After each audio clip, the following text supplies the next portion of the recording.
Alright, well, here is the guide to Spa. It is for Season 1, Week 1 VRS Sprint. This is the best lap that I managed to do, which was during qualifying. Oh, and actually this is the... it's meant to go... Lap 2. Bad luck, Peter. That looked bad. You okay? And...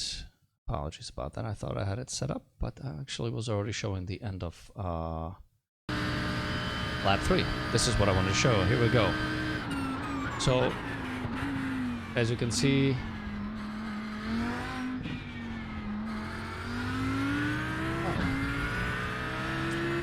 mind. I'm expecting 3 laps because qualifying is 3 laps usually. So. Here we go. So I managed to do 2:18 in this lap. This is my best lap so far. I do use the VRS setup, and I'm using the qualifying setup for this. And so the way I'm gonna run this is to just show the lap at first. I'm gonna leave the stats here on the bottom of the page so that you can see the gas and the brake pedal engagement, as well as steering input.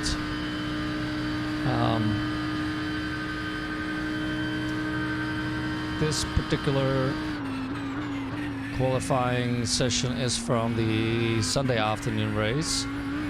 I did a Saturday and Sunday endurance race, and so I've had a chance to spin a lot of laps on this track, and I felt like this is probably within maybe 3 or 4 tenths as fast as I can drive around the circuit, and even make a few mistakes like that one along the way and still manage to put in my best time.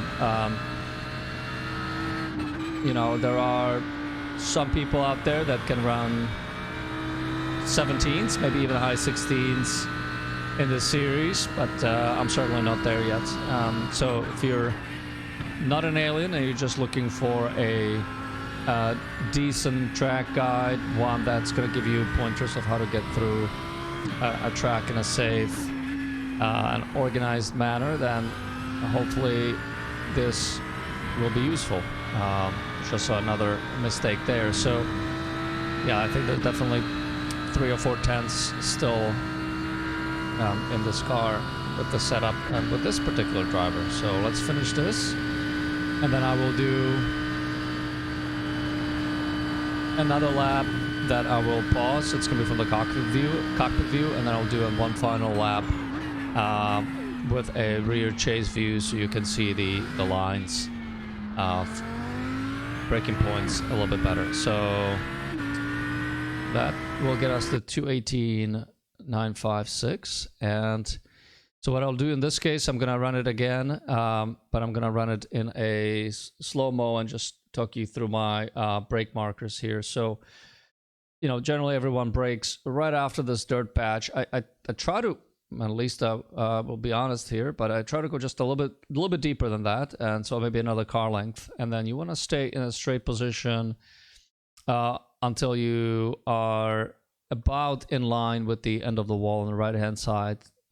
Then use the first gear to continue to slow you down, and as soon as you know you've made the apex, you can get back on the gas. There's a lot of space here on the left hand side, and you can put the middle of your car up to this white line and you'd still be fine and don't get an off track. So I could have used even more space there.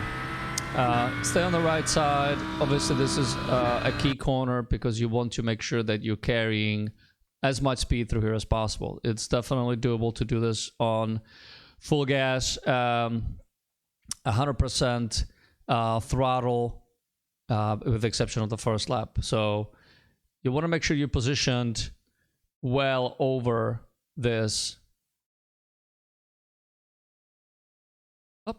Go back a tiny bit right there. You want to make sure that you're positioned well over this curb with the right wheel really only being on the asphalt. And then what you want to do is, as soon as you get through it, you can kind of follow the tire marks here. You You want to really dial in a lot of input, and you can continue to do so, and you should continue to do so until about here when you know you've made the turn. You can see I'm starting to relax it. Some people also look for this V here as a kind of a marker. You want to move toward that. If you are on a straight line to that, you will be able to get through the corner safely. And also iRacing has relaxed the off tracks for this particular. Go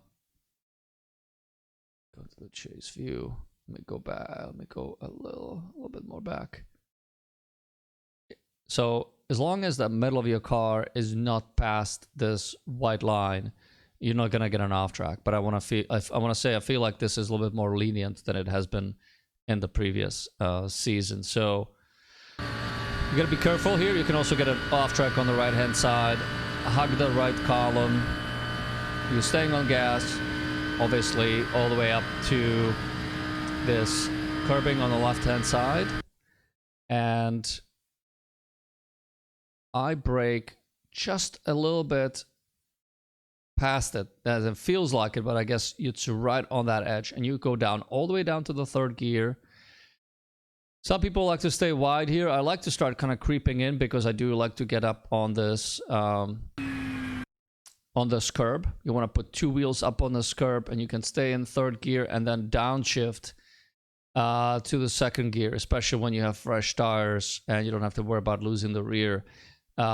Dropping it down to the second gear really helps tighten the execution of that corner. So because what you want to do is you want to be on the left hand side. You don't have to be all the way out on the curb here, but you want to be on the left hand side because you want to open up this right hander. And here, if you do have a chance to get up on the curb, it's also advantageous because it's gonna help rotate the car and straighten out this exit. So here you can put the left wheel. Looks like I actually didn't quite get it up on the green here, but you can go wider, and you can have the middle of the car. As long as the middle of the car stays on the curb, you're fine. So you can put the left wheel even out on this AstroTurf. There's a good amount of traction there. You just want to be back. You don't want to touch the sand. You would get an off track if you touch the sand there. So approach here, you're going to get into, you're going to stay in the fourth gear, especially in the Audi, most of the cars. Right there,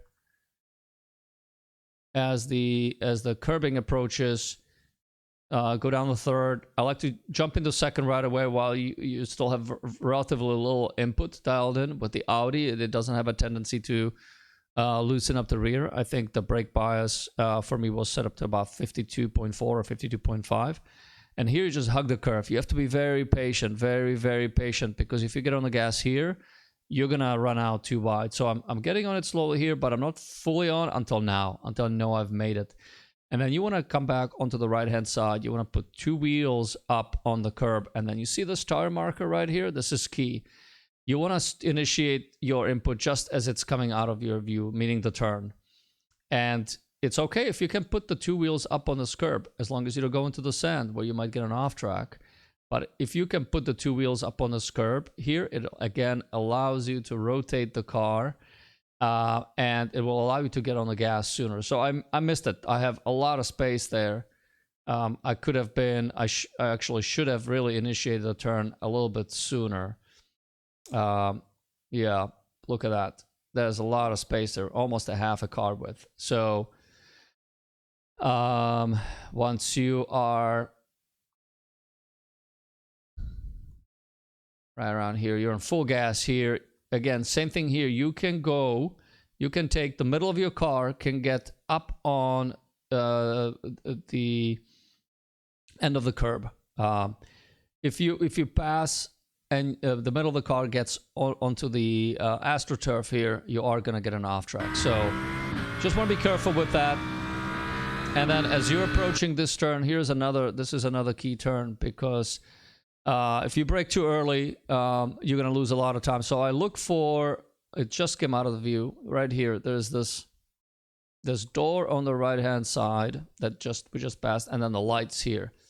And I brake as I approach the lights. So right here, it's not a super heavy brake because it is downhill. So if you brake too hard, you're gonna lose the end, the rear. It's gonna come out on you. And you can see I've actually added a little bit of gas here while I'm still on the brake. I've noticed that the only time I've lost the rear here is when I was just braking, and with it being downhill, the rear does have a tendency to get kind of loose. So as you're kind of trailing off the brake, if you start getting on the gas, not fully, but even to 25-30%, it will help squat the car and give you a little bit more traction on the rear wheel, so you can get on the gas. And in this case, I'm pretty much off the brakes here, right around here. When you know that you're not gonna get an off track here again, the middle of the car, if it passes to the right of the curbing, you're gonna get an off track. So as soon as you know that you're gonna make it, 100% on the gas, full throttle. Ideally, you are hugging the curb right here. Otherwise, if you've missed it, you are gonna feel a little bit of an understeer. Generally speaking, you shouldn't have to lift, and you'd still be okay. Same rule over here. You can get the middle of your car just up on this curb. If you go more than that, it's gonna be an off track. So you're staying on the gas here fully. You stay in the 5th gear, and then you brake right under the sign. So right around where that dirt patch is, right there, you are gonna start braking. A shift down to 3rd, so you go from 5th to 3rd. Trail brake, again, if you can put the 2 wheels up on this curb, it's gonna help with rotation. But if you don't get up on it early enough, this curbing is just gonna push you off. So what you're gonna see is, oh, I actually did get up there. But if I would have just missed it and not get up on the curbing here early enough, right around here, if you're gonna try to do it around here, it's just gonna push you wide. So you really need to work on your timing there.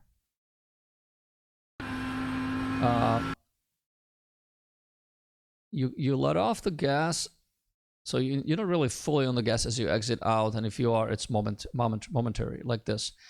Get back on the gas. You want the rear to start coming around a little bit, rotating. Get up on the curb, like so.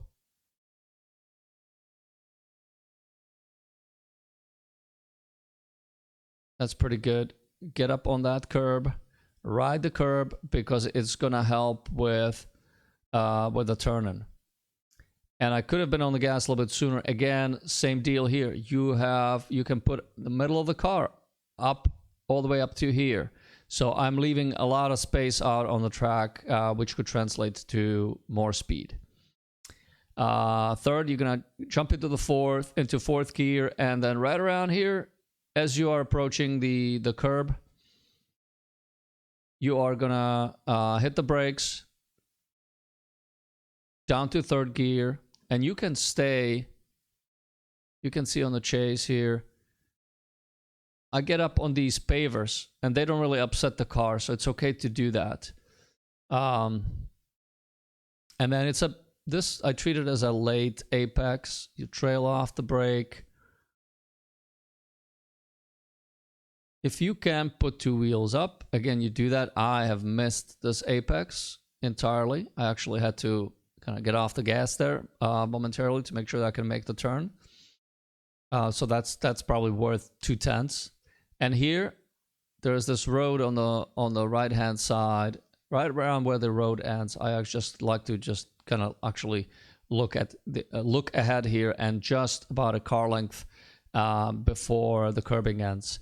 You want to initiate a lot of turning right there. Look how much turning I'm putting in. I started a little bit earlier, and you want to get up on the lower end of the curbing. The higher end, if you get up to where the top of it, it'll push you out.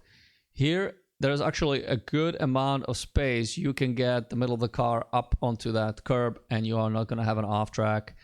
I try to get over to the right hand side here as quickly as I can. If you have gone wide back there, you will stay to the left of the line. And that's fine. Then just get back onto the right-hand side. Here, a lot of people will continue to stay a little bit wide here. I just cut it short. make it as short as possible.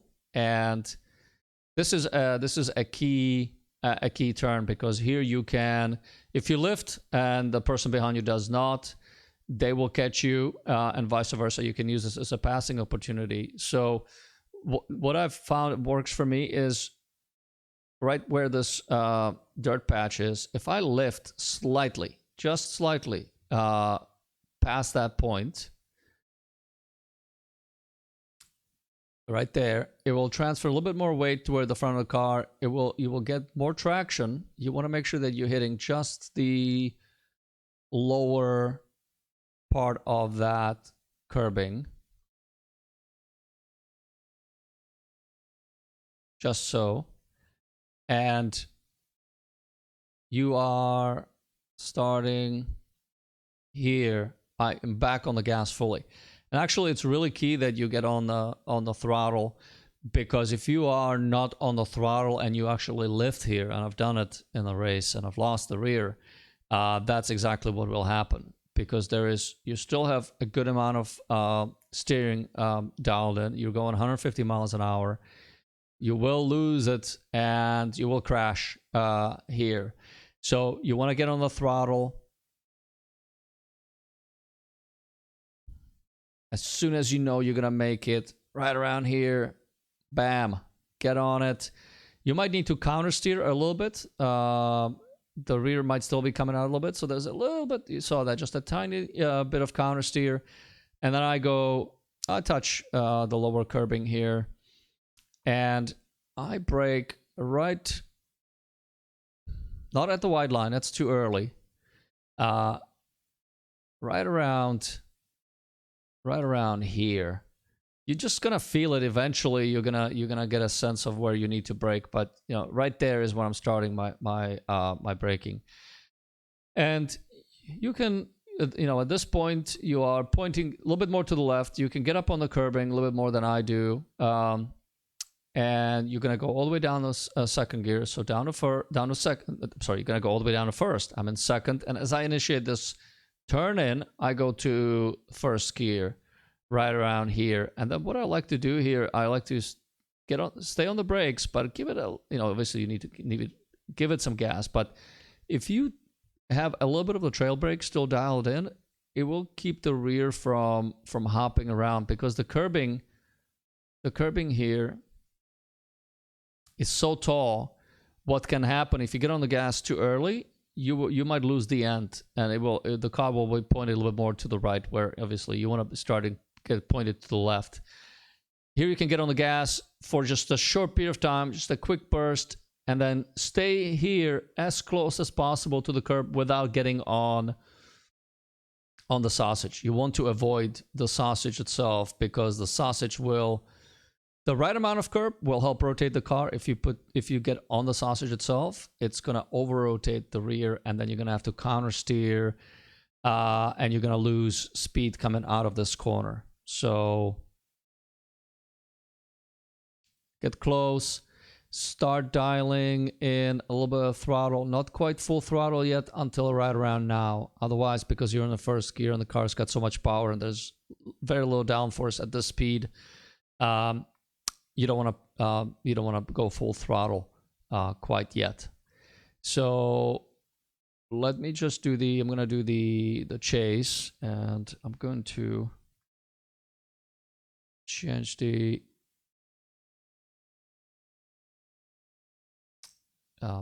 axis here a little bit. I want it to be a little bit lower so you can see where the curbing is. So we'll go ahead and run it from here. So brake around here, down to first. Use all the space on the left hand side, there's a little bit more space there. Come to the right hand side, hug the wall. Straddle the curb here. Lots of steering input, stay on it. Release the steering, counter steer to the left. Here, this is pretty boring. You stay on it, check the news.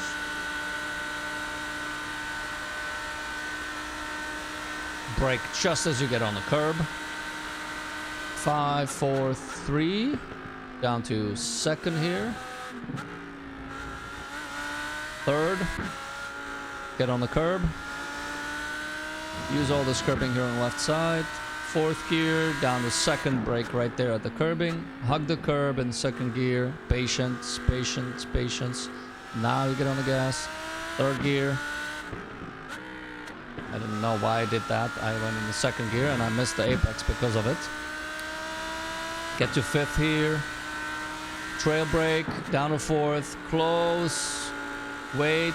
And you get back on the throttle here. Hug this curb.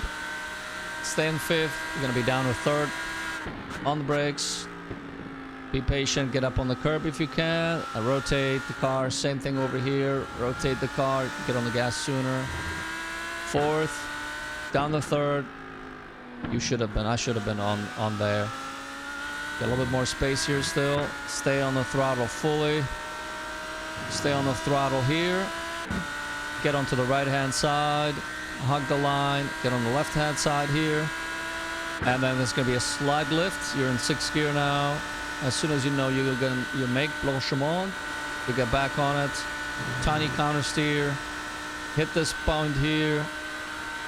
Brake. Down to first. Avoid the sausages. Easy on the throttle. And here you go.